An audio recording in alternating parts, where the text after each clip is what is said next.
If you're waiting for mortgage rates to drop, this was a very important week.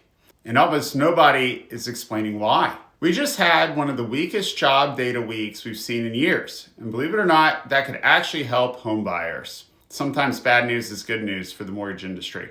Let me connect the dots in plain English. There is a labor market shift. This week, multiple labor reports came in much weaker than expected. Private payroll company ADP reported only 22,000 jobs added in January. That is basically flat. And they also revised last year's job growth down by 35%. That's not a small adjustment. That's a major slowdown.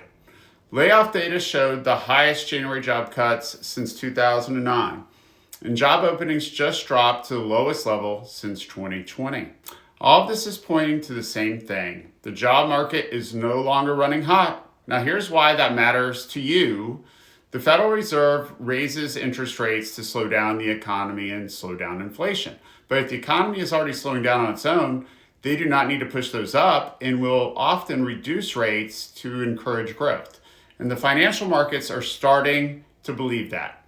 Rate cut expectations for this spring have been rising week over week.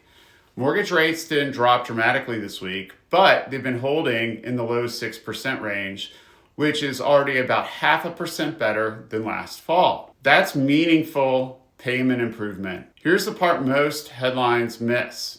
Even with the slower economy, home prices are not collapsing. Price growth slowed last year. Yes, that's true, but forecasts are calling for stronger appreciation ahead as rates ease and buyers step back into the market. We're also seeing fewer, cities with pricing declines compared to mid last year. And homeowners are still in a very strong position.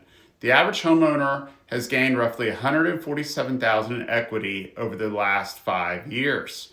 So even in markets where prices cooled a bit, most people still have a huge equity cushion. Here's what this all adds up to. A softer job market means less inflation, which supports lower rates, which improves affordability. At the same time, home prices have leveled off instead of crashing. Stable prices plus improving rates, that is usually the window where smart buyers make their move before competition heats back up. If buying this year is even a maybe, now is the time to run numbers, build a plan, look at your finances and credit. Because when rates drops further, buyers come back fast, and being ready beats being rushed. Message me plan, and I'll show you what today's numbers look like and how future rate improvements could change your payment and how you could be in the best position to execute.